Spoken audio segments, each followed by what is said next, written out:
मैया गोरबारी कौन मैया करिया कौन हो मैया बारी अंगिया के पातर कौन हो मैया बारी अंगिया के पातर कौन हो मैया दुर्गा मैया गोरबारी काली मैया करिया शीतल हो मैया बारी अंगिया के पातर शीतल हो मैया बारी अंगिया के पातर शीतल हो मैया कौन मैया बेटा दियली कौन मैया बेटिया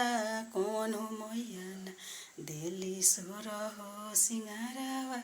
कौन हो मैया दिली सुर हो सिंगारावा कौन हो मैया दुर्गा मैया बेटा दियली काली मैया बेटिया शीतल हो मैया दिली सोर हो सिंगारावा शीतल हो मैया।